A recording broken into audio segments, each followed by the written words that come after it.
Namaste. Welcome to Such Conversations Matter. Conversations which represent the future we should have. I'm your host, Saurabh Nanda.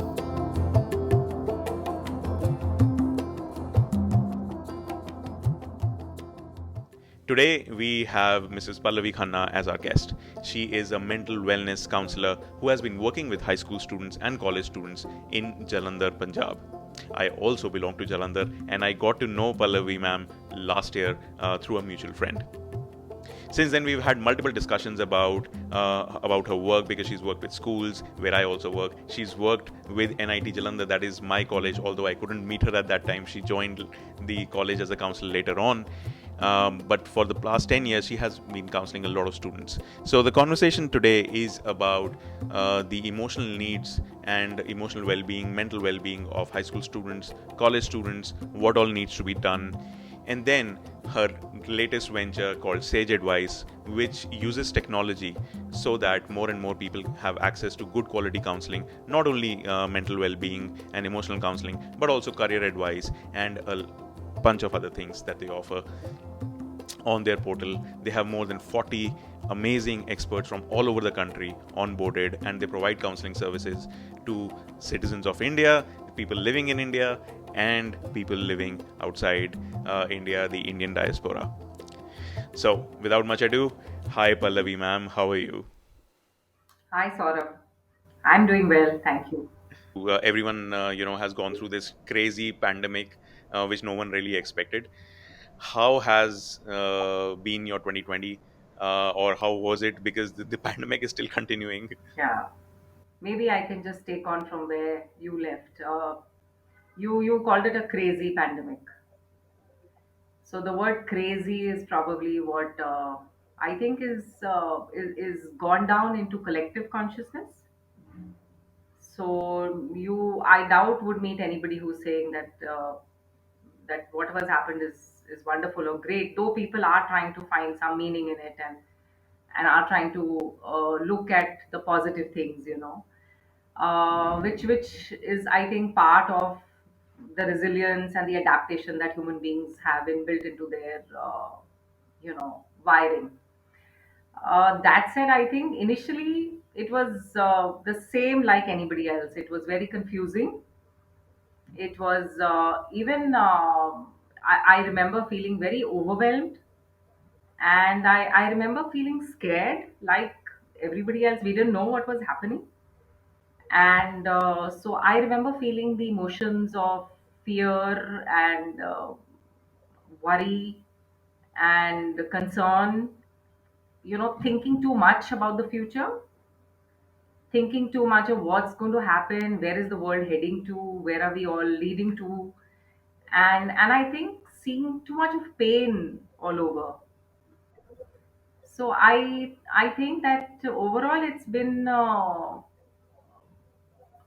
period of a lot of self reflection and understanding that yes, I think I think the biggest lesson that probably the pandemic taught us was the mortality, the kind of the fact that we are all very mortal and very vulnerable to all these kind of different emotions and situations. So because I do think a lot about end of life and death and all kinds of similar kind of topics, and I think as a race, maybe we are hardwired to just look at that very short sighted goals, and actually planning for an exit or planning for death or departure from this world is not something anybody would like to think about. And probably this pandemic just just got it in front of us, just got it in front of us that so many people have gone, you could be next, so many people are in the ICU, you could be next. So that feeling of that the perception of one's own mortality, I think, just became very vivid. And so I think then close to around August of last year, I also suffered a very big loss. I lost my sister, though not to COVID, But yeah, but she had comorbidities, and because of COVID, she wasn't visiting the hospital. So I could call her a COVID casualty. I think, like so many people, even I paid a very, very heavy price to 2020. And so I think I went through a lot of emotions of guilt and, self blame, and a lot of other things. I think today I'm at a place where I'm beginning to understand that I think I have to be a little kind to myself. I'm beginning to allow myself to be kind to myself, to attend to my own emotional needs, and to understand that living and grieving have to go on simultaneously. So this is how I'm coping with my loss. I'm trying to make sense of whatever has happened by taking it in my stride and going with every day and allowing myself to feel every emotion, I think, and reaching out for support when I need it. So that's how I'm taking the pandemic. That's so true. I mean, there are a few things that you said. I we could probably have individual conversations on each of those threads. But you're so right that I think when you talked about comorbidities related to COVID-19, I think people have not yet fully understood that how COVID-19 has affected our immunity, our physical immunity, and when we will see the real repercussions. But also, what I think a lot of people are still yet to realize, and studies still have yet to be done on the basis of the losses which happened because of COVID-19, but maybe indirectly. And so then that is what I think another our topic also today discusses. Um, Before the pandemic, and I think since the beginning of the human civilization, there is pandemic which goes along with us, which grows with us, Yeah. and it changes course as and when our society also changes, which is mental wellness and counseling. What do you think, ma'am? How did COVID-19 actually affect mental wellness and counseling in India and maybe the rest of the world, if you have information about that? Undoubtedly, that the pandemic has had an impact on mental health. So, in fact, I think you can actually, when one is studying mental health, one could say pre-COVID and post-COVID. I mean, it's like a absolute distinction.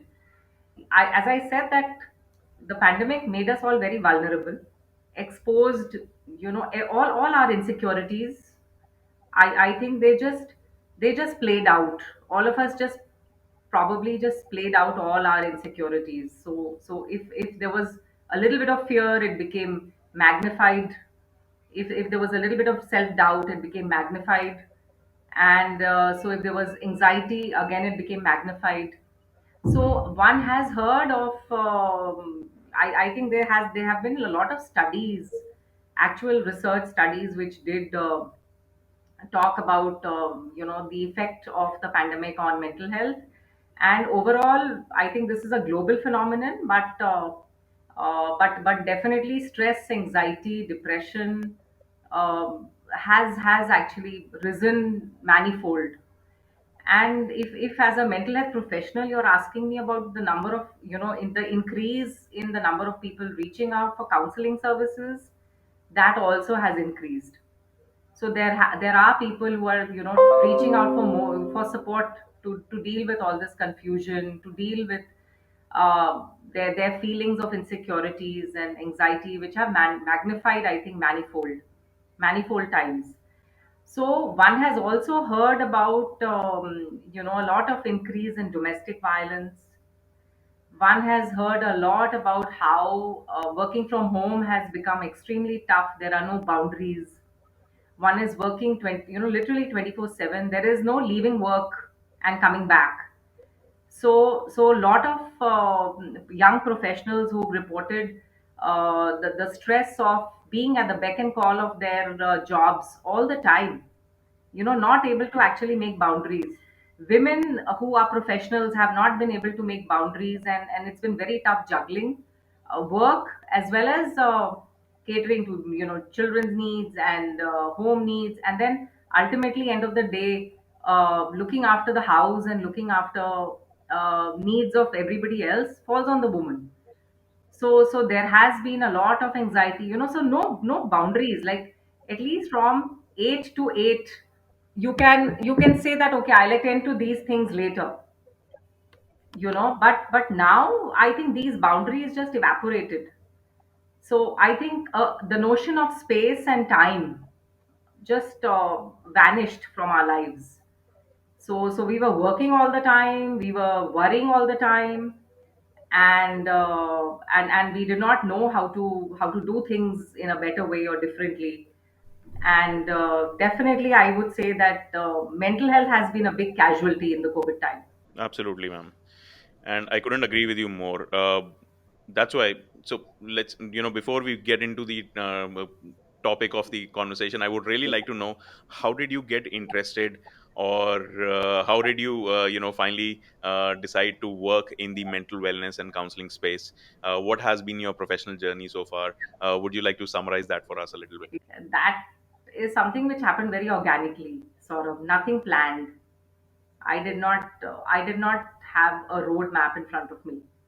I kind of just took things as they came, and I kind of just went with the flow. So I think I grew up in a atmosphere of a lot of respect and freedom to make choices. So I think I naturally gravitated towards subjects, which was studying human behavior, and which was studying human emotions, and so things which really helped me connect to people better, because I think that is one of my strengths. I connect very well with people. I built on my strengths, and so this, I think the subject just kind of, I gravitated towards the subject very very naturally, very organically. After I finished my bachelor's, I went into masters at TISS, and how I over there, I was exposed to so much, about in the mental health world, about how different treatments are done, how different therapies are applied, how people are helped, you know, and different areas on the mental health spectrum.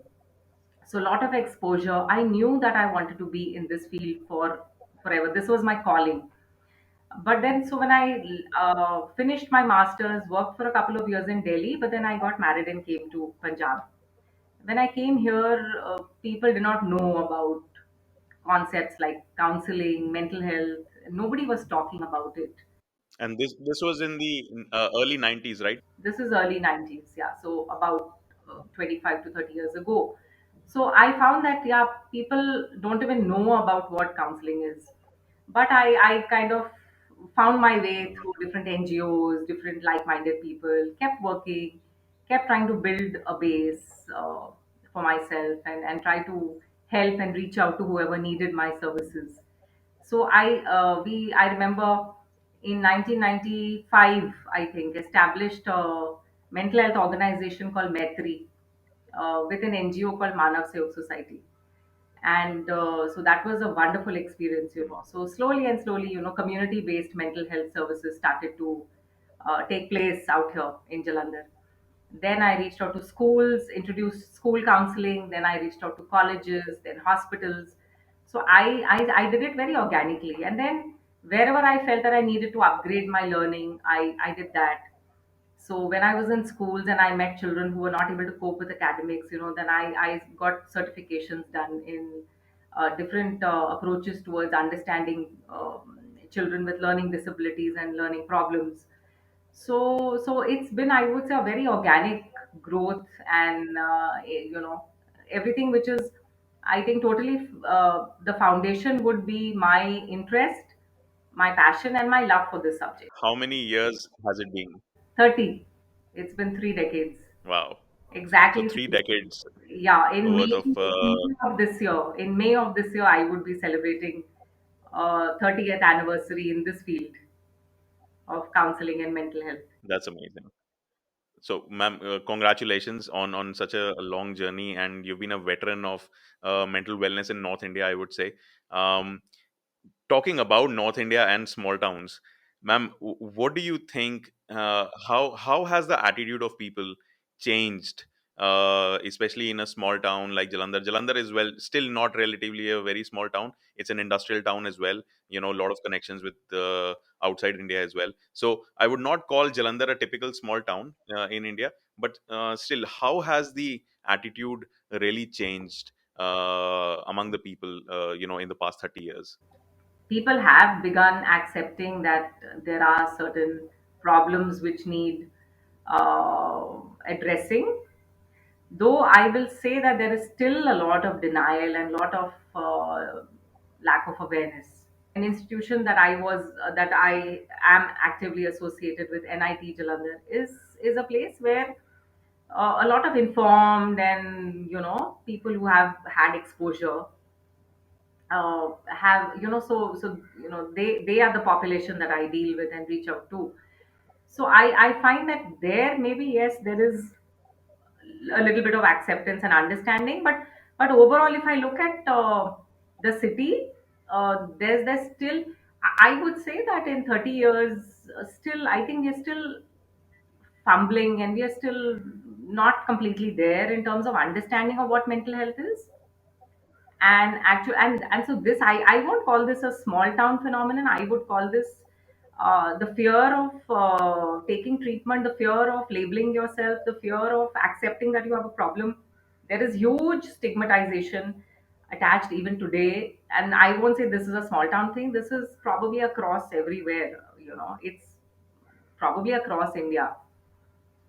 So I think sort of as a society, we give a lot of probably too much of weightage to success and to positivity and to uh, feeling good and feeling well and feeling happy all the time, allowing, I think, that whole expression of emotions, allowing that it's okay, life is okay if it's not perfect, so that awareness is not there. That said, now, I would also say that awareness is not there regarding when to reach out. So people would not know that difference between worry and anxiety, between sadness and clinical depression, between probably even miss out signs of suicidal ideation. Like somebody contemplating suicide is there in your midst, but you might just miss out the signs because you're just not looking, and you just don't see it. You don't see struggle around you. You don't want to see it. And I think because of this whole notion of societies wanting, everybody wanting to be very perfect, we all put on masks and we are out there trying to show the our best face outside.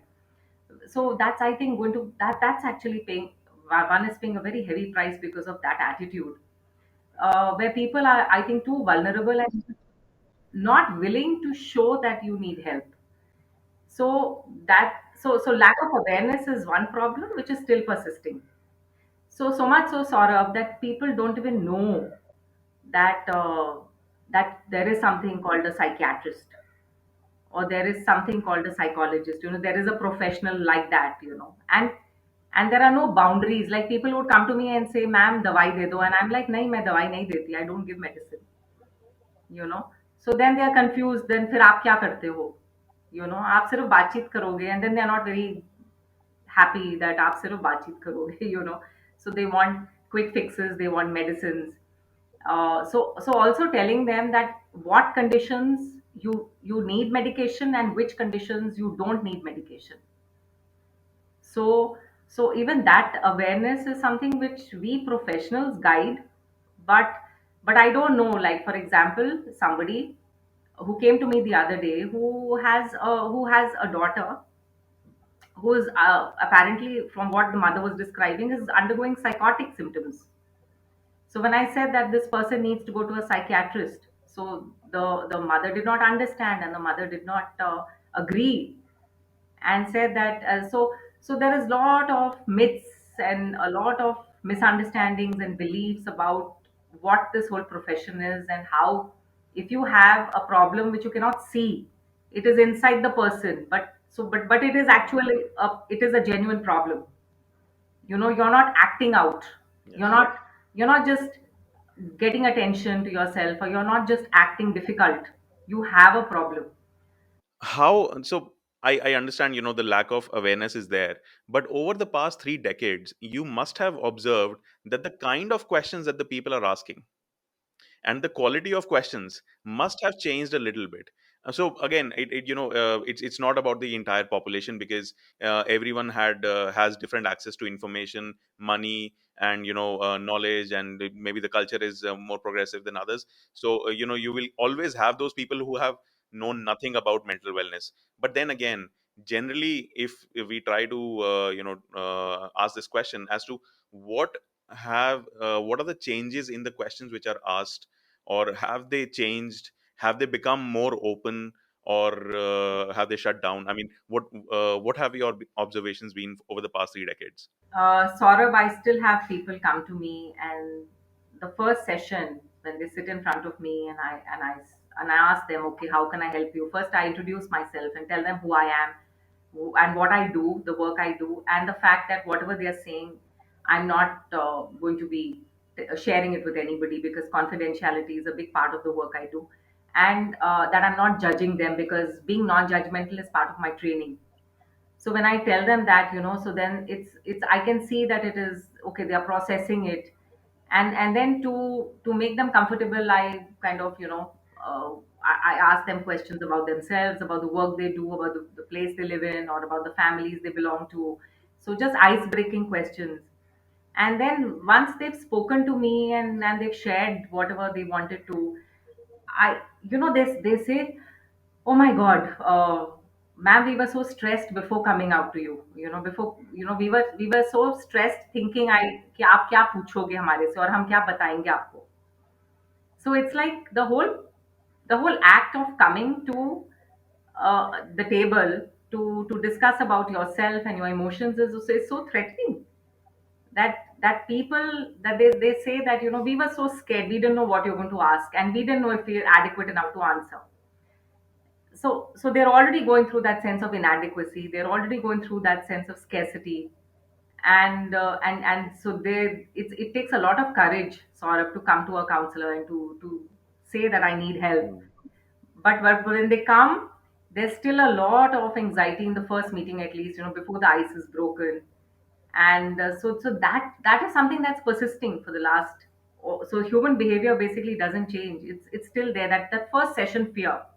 Absolutely, absolutely. Ma'am, I had a small question here. So we know that our culture, especially Asian culture in general, I mean, I lived in Japan, I saw the same thing happening over there. In fact, a very sad statistic from 2020, more people have died in Japan due to suicide in 2020 than due to COVID-19, which is, it's amazing. So we know our cultures don't support it, but then in the school system where psychology is actually taught, where teachers are supposed to be telling students, do you think our schools are doing that justice to tell people it's absolutely okay to talk to a psychologist? It's just like talking to a coach for your basketball, maybe your maths teacher. It is the same. Do you think the schools are doing something like that? Yeah, the schools are trying to address emotional needs of, especially, like, children who are vulnerable, especially, like, so children who probably have learning problems, or who they feel are bullied. So schools, I see, are very proactive in supporting emotional and psychological needs of children, so transitional needs of children.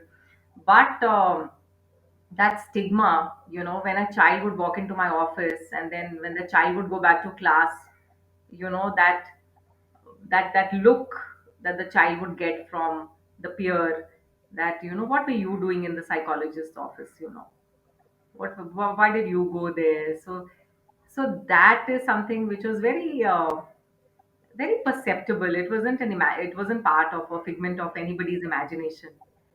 That stigmatization is still there, sort of. So yeah, it could be part of our culture. One is just not very open and comfortable about just saying that, okay, I had a session with my therapist today, and as you said, it should be as normal and natural as going to a football coach. So you go to a mind coach, you go to a somebody who can fix the way you're thinking and feeling. So that openness, yes, it's coming about. So it is coming about. So, but do you think, ma'am, that there is the parents are also a part of this equation? When the teachers might be saying something progressive, or the schools are trying to introduce something nice, which is required, but when it comes to the parent-teacher association, or when the discussions start happening, the parents are strictly like, "Don't do that to our child. Whatever happens, you will not." Make that exception for our children. Let them be normal, or whatever they call normal as. Yeah, yeah, there is a hesitancy amongst parents, and there is a lot of fear of labeling.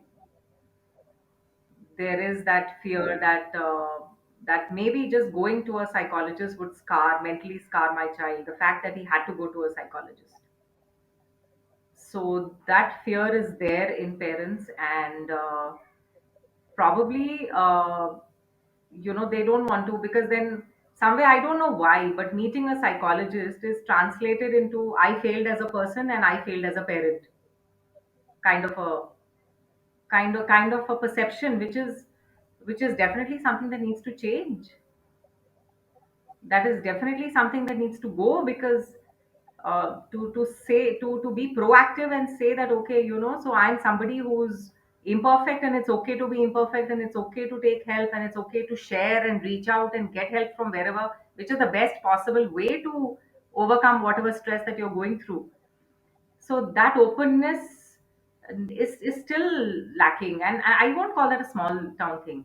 That is something all over. I mean, you will not just not find someone who's walking in and saying, oh, I had an appointment with my therapist, and so I'm just back from there, from a session, and I'm looking forward to the next session. Nobody Hmm. would say that. You still would try to hide it, and and keep it under wraps. It's courageous, healthy, and proactive and resilient and emotionally agile people who reach out for, who understand and recognize and reach out for help. So that's the message that needs to go out to the general public. Absolutely, ma'am. Thank you so much for that. And we will keep on doing more such things. Maybe part of such conversations matter, or maybe part of something else that we do together under the banner of Sage Advice, or some other banner. That doesn't matter. What we need to do is create more awareness.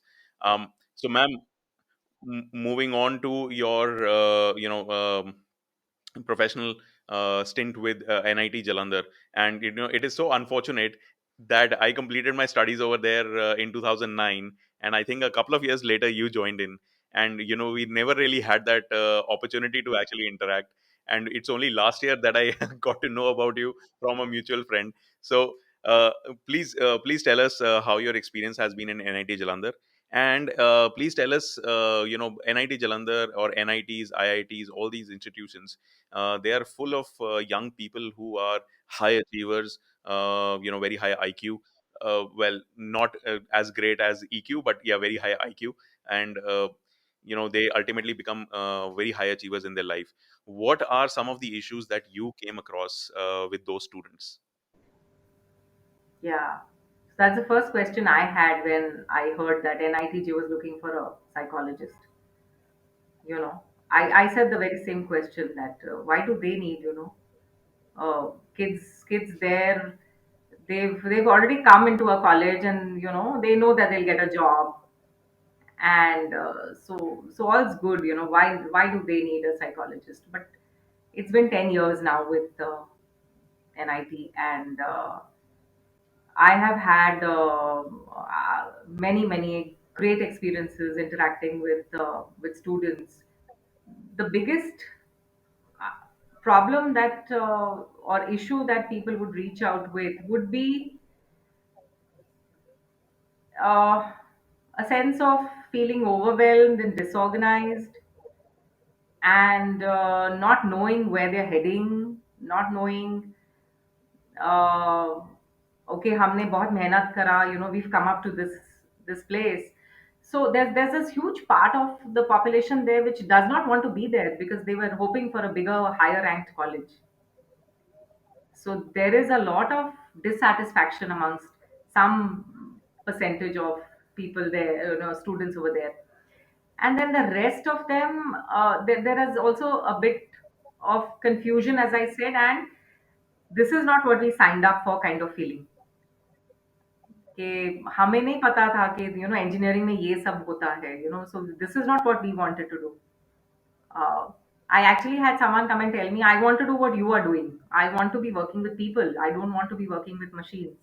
So I still distinctly remember that conversation with that student, and I think that student actually applied to TISS and also got admission. I remember him reaching out to me and telling me that. So I think maybe like you yourself as a career guidance coach are seeing that people choose careers without knowing kya hoga, you know. So I found a lot of people, like one child wanted to be a theater artist and he was doing mechanical engineering, totally dissatisfied. And one child wanted to be a writer and she was doing some computer science engineering, very, very challenging.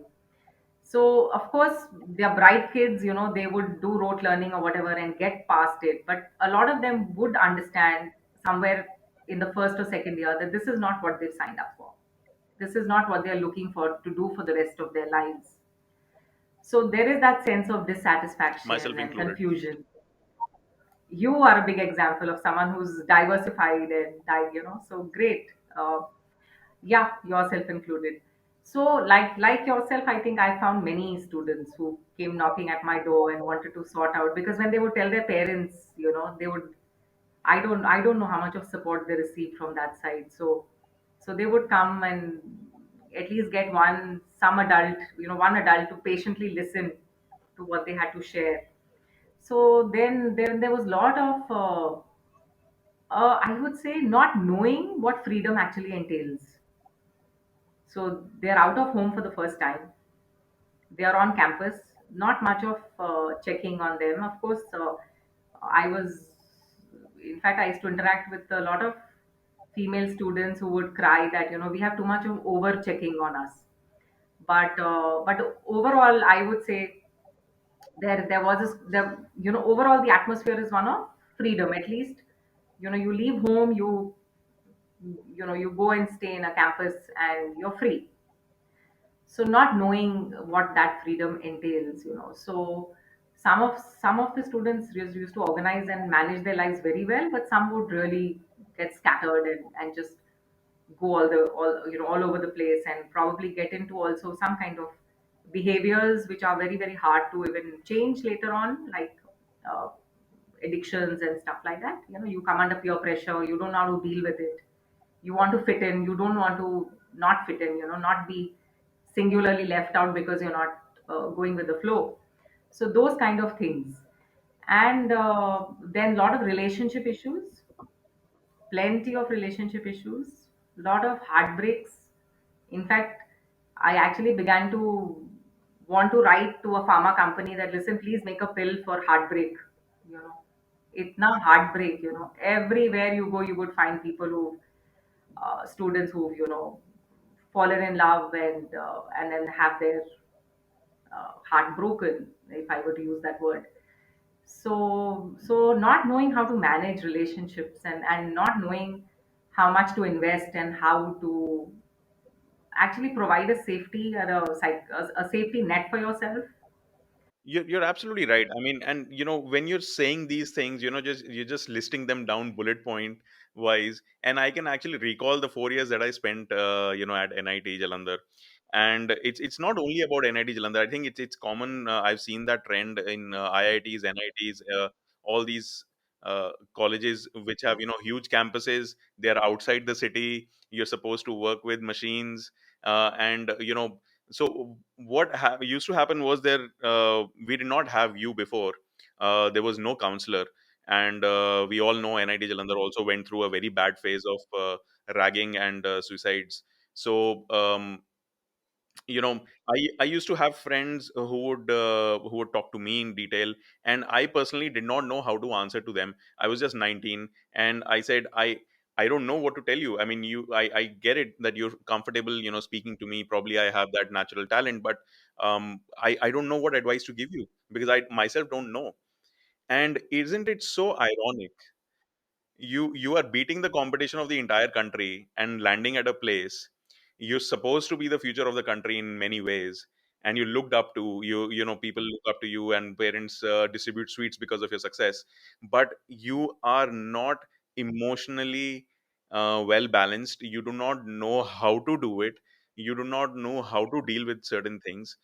And so all those things do come together, and that's such a amazing phenomena, that you've achieved something which people say is success, but you don't know how to go about the rest of the journey.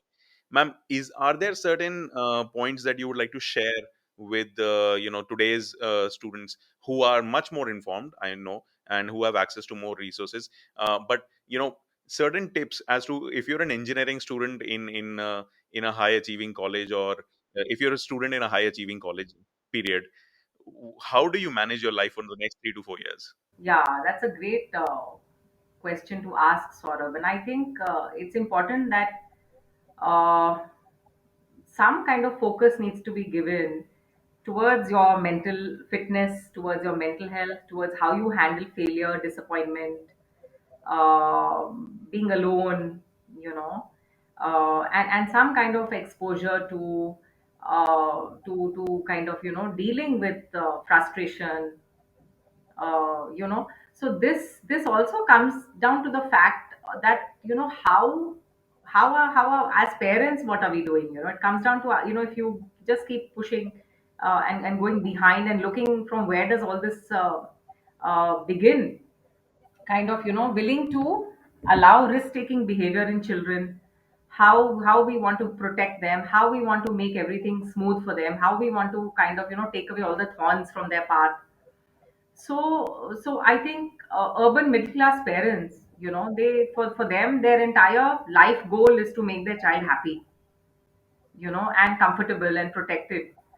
So I think somewhere, we need to go back to old fashioned, uh, simple and hard ways of bringing up children. Just giving them a level playing field, definitely, but then backing off.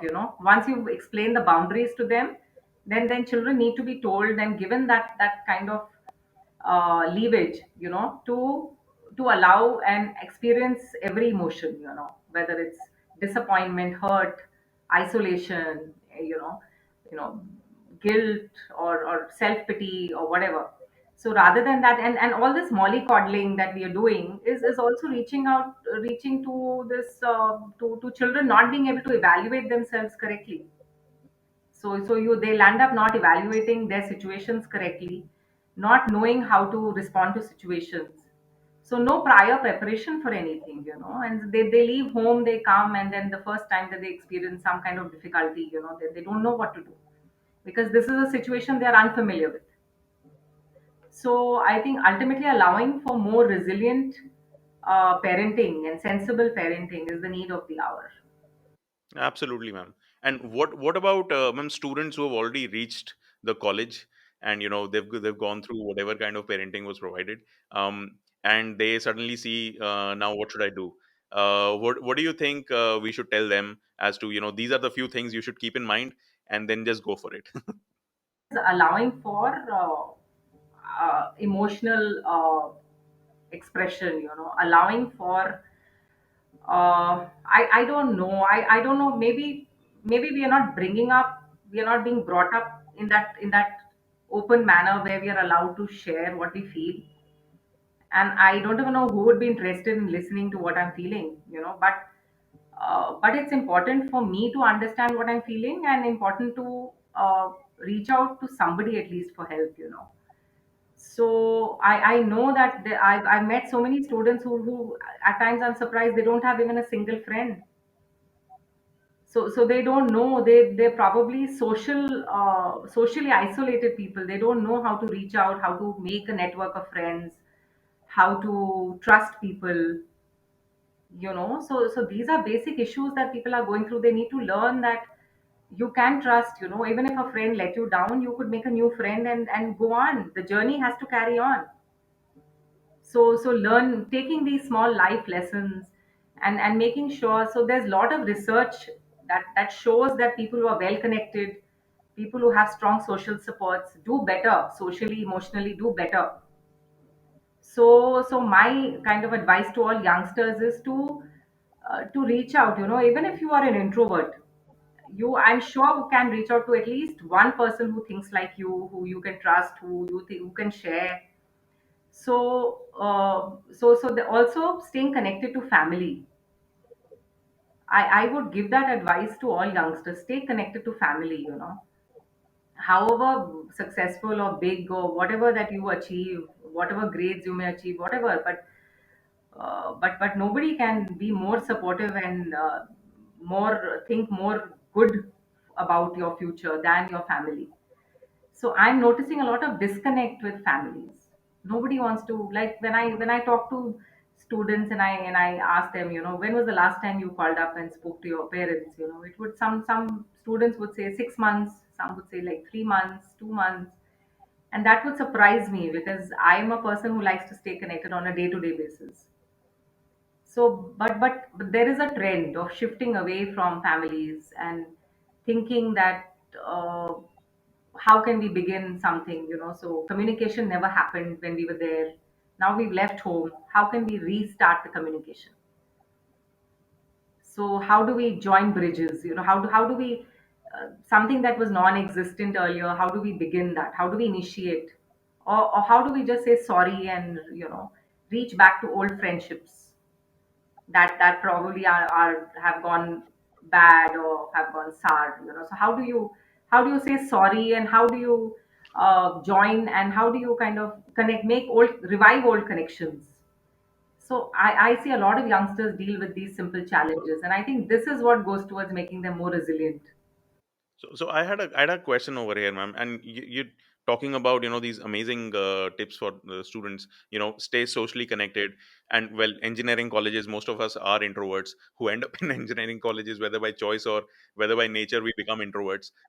It's very difficult. So stay socially connected, connect with your families, or reconnect with them, as you said, and just learn how to communicate, like things like how to say sorry and all that, which brings another thing in play, which is just basic communication. So in education we have something called social emotional learning, SEL. And there's a lot of focus on it over the last 2 decades. But apparently our school systems and college systems still don't understand it. And even though I remember in my time and NIT Jalandhar, we had a communications teacher. She was from IIM Indore or whatever, but she never really told us, how you basically communicate with another human being. How you basically greet somebody, or you would say sorry or apologize.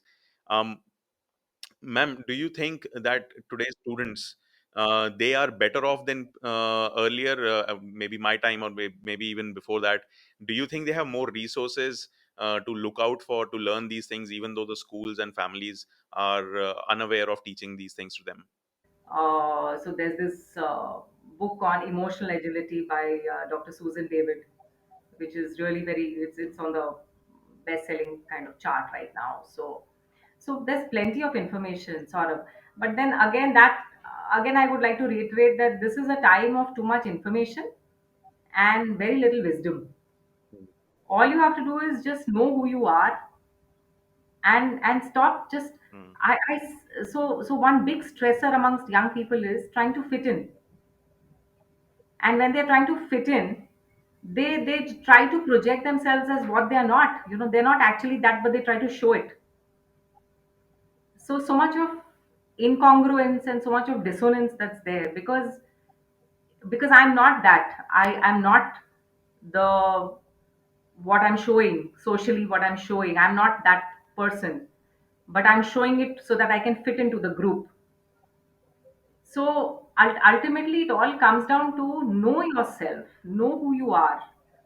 And as long as you're confident of what your strengths are and what you can bring to the table and what you really have to offer the world, I think that awareness, that knowledge, and that practical wisdom is very, very essential and very, very important towards good mental health. And I think that can really take you, You're absolutely at right, man. You're so right. and say, no, this is not something I can do, but I can do this. I'm not trying to do everything and try to make a mess of something, and then it impacts my confidence. and then I have to say that okay, I'm doing something which I'm not enjoying and I'm neither good at, but I'm doing it because for some reason that I'm stuck here. I don't have any other job, so I'm doing this. So and then it impacts my confidence at my workplace, and then a lot of other emotional issues and mental health issues which get impacted. So ultimately, I think once you know who you are, and you can say proudly that this is what I am, you know, and there's no incongruence in who I am and what I'm showing to the outside world. I think that's the only way forward, Saurabh. You're absolutely right, ma'am. And in fact, I've experienced the same. I mean, you've worked on the mental wellness side. Since I did my master's in psychology, a lot of students just approach me for, behavioral counseling or, just psychological counseling, I would say. So, and I couldn't really do it properly because I was, I did not have a lot of experience. Secondly, I really wanted to work more towards education and career consulting. And even now when I do career consulting, there are a lot of times when I have to address these issues in the students, that this is who you are, this is, and because that gives them so much confidence that a lot of their issues, a lot of things that are going on in their mind which can become big issues, they get sorted out. And this brings us to a very important question, ma'am. um, because this is exactly what Sage Advice is trying to do as well, provide counseling on all fronts. So please tell us about Sage Advice. What is Sage Advice, and how did the idea come about to be, and how are you going to use technology to make this better? So Sage Advice was conceptualized before the pandemic. So though our timing could not be better for using technology, the interface of technology and counseling together, but it was conceptualized just before the pandemic, and then the pandemic happened, and then the whole world came online, and then we realized the importance of reaching out to people through using technology. So I think it's wonderful to be able to leverage resources and put them together in a portal. So just telling you a little bit, Sage Advice is a mental health portal. It's something you can, you log into, you make an account with Sage Advice, and then you can access amongst from amongst 40 panel counselors with varying years of experience and expertise, and they are from all over the country, from very very premier institutions. And so we have curated the best counseling talent from all over the country. So being able to leverage such a thing, so today when say I approach an institution here, say any local college or institution, I have the confidence that I'm backed by not only my skills but 40 people who are additionally with the same, or even better probably, and newer techniques of dealing with problems related to students and mental health challenges. So that is, I think, the use of technology. Another thing is that we have also been able to reach out to vulnerable and faraway populations for whom otherwise mental health services was an absolute, uh, there was just no way to access mental health. So we are in conversation with many vulnerable groups and different NGOs who are working with those groups, like for example victims of domestic abuse and violence. So there are organizations who are working with them, and these organizations want support from Sage Advice for their mental health professionals and workers, for their frontline workers. So now, a telecalling service that is provide, does not have the expertise of having trained psychologists, receive calls. So they're just people who are volunteers who have been given a little, brushing up training kind of, and put out there on the front line. But they are listening to calls day in and day out, and they don't know if they're giving the right advice or dealing with people calling up in the right way. So now we are in talks with different organizations to train them, and of course reaching out to different people who otherwise would not have access to mental health services. So we are hoping to reach small towns, villages, everywhere, wherever where it's impossible. Like, that the psychiatrist or psychologist tends to patient ratio in the country is very very dismal. So it's very poor. You don't have the necessary requisite amount of mental health professionals in the country. You know, the population is vast, and the resources are very limited. So we've tried to provide through the use of technology. You know, we are giving those services to places which do not even have probably access to good mental health care. So this in a nutshell would be what Sage Advice is trying to do. You know, it's basically the tagline of talk to somebody, it helps, and Sage Advice for a better life, which means that all we are trying to do is to promote mental well-being, mental health, and also spread an awareness that mental health is important.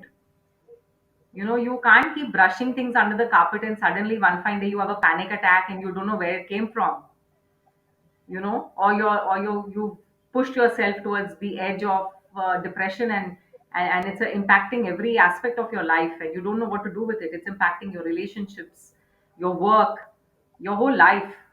So, and you don't know what to do about it. So we want to spread the word that, you know, reach out, we are there, you know, and this is what Sage Advice is trying to do.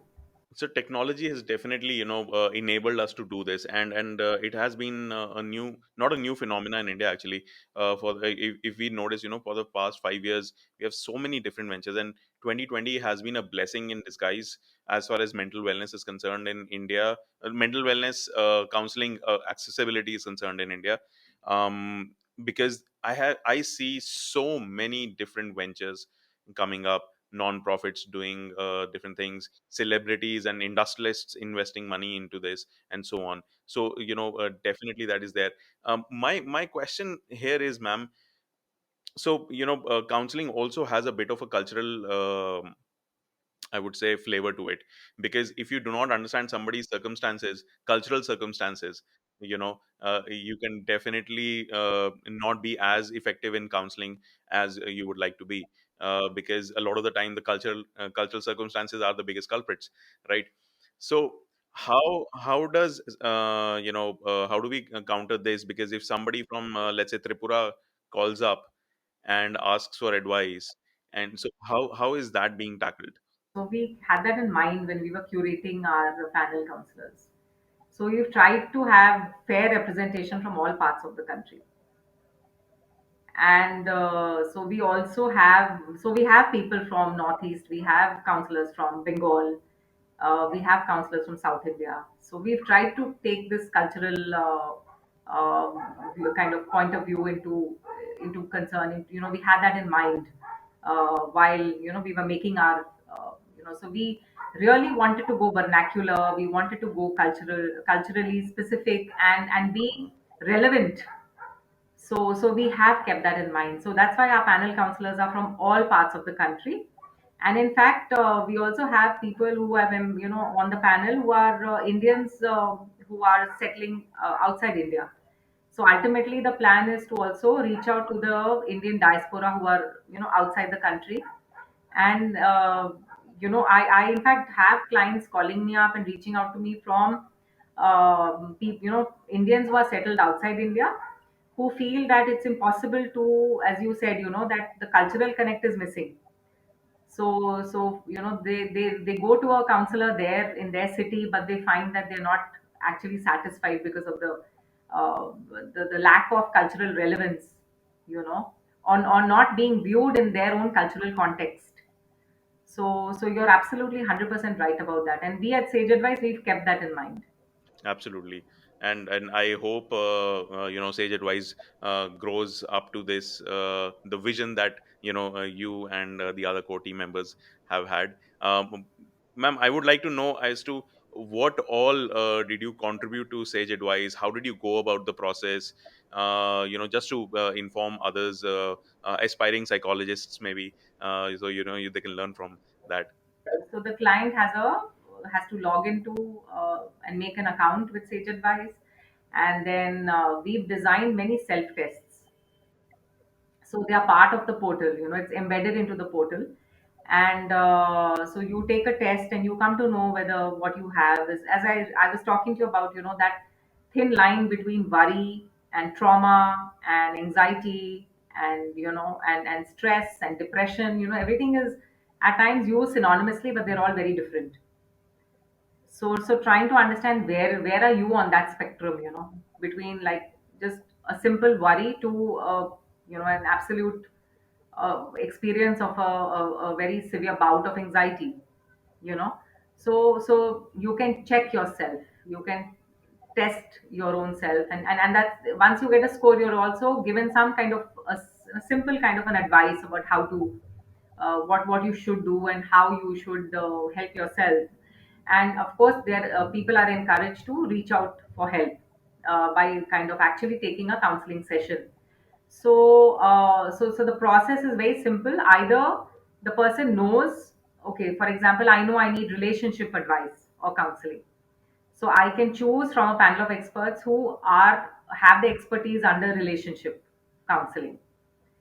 And if not, then Sage Advice, the portal can match the problem with the counselor. So I just have to type my problem. Oh, wow. Okay, I have this problem, and the portal or the actual, the portal will match the counselor with my problem. So this is how it's like a very seamless and a very kind of a smooth experience that people are reporting. And the chat, the call, the audio and the video interface, everything is embedded through Hmm. into the portal. So there's no separate instrument or separate phone needed or anything like that. So through the portal, a session is booked, and the session can be conducted through the portal itself. So, ma'am, how has your experience been while doing video call counseling, or not seeing the person in person, but over the phone maybe, or over Zoom, etc. How has your experience been? Out of chat, and which is like texting and audio and video, I think the best results are got in a video call. So video call, of it offers that the component of the non-verbal cues, the body language which you can read. So I find the video call counseling sessions to be on par with the face-to-face sessions. Oh, wow, that's quite a statement then. Because with audio, yes, you can't see the expressions, you can't you know there's so much that you miss out, so much of data that you miss out on. And with text, again, you miss out on, it's so completely anonymous. But then ultimately the purpose is to really understand the emotional state of the client, and to try and help as much as possible. Our work is just to provide support and guidance. Perfect. It's not problem solving, it is not Right. taking the problems away. So it is providing support, guidance, and giving clarity, and also helping them realize what strengths they have and how to approach their situations in a more productive manner. So, ma'am, we're reaching the end of the episode. Thank you so much for taking out the time. Before we leave, I would like you to answer two very quick questions. Okay. I have included this as the formal part of such conversations matter. Okay. Did not do this in the previous session this season, but I thought this will be very interesting. So, any career advice for budding psychologists or mental health, mental wellness professionals in India? Be persistent and consistent, so carry on doing what you need to do, and keep on doing it consistently, so I think consistency is what matters. People need to know what you're doing, and then your work will be taken seriously. So the second advice would be to really keep growing professionally, because there's so much of work happening all over the world. I think psychology is a very dynamic subject. So it's not as if you study and then you graduate, and then you're good to go for the next forever. It's not like that. You have to keep evolving, keep reading, keep understanding, keep growing, with every and researching. So understanding human behavior is a very, very big challenge, and as human beings keep adapting and changing to the complex environments, psychology as a profession and a discipline also needs to keep evolving. And we as professionals also need to keep growing and evolving. So that is my message. Perfect. And ma'am, thank you so much for that. I think people really need to understand that, especially if you're living in a conservative country like India, at least conservative about mental wellness, Yeah, right? yeah. Um, so, ma'am, last segment of the session, entire episode. Do you want? Would you like to give a one line or a sentence for the entire world? Any message which can make our world a better place? Talk to someone. It helps. If you say one line, Perfect. I think we couldn't have. Absolutely. We couldn't have captured the essence of the entire show better in any other sentence than what you just yeah, said, ma'am. Talk to someone, yeah, it helps. yeah. Perfect. Thank you so much, Okay, Pallavi Khanna, ma'am, to for taking out time and being thank here. you. Thank you, Saurabh. It was a pleasure talking.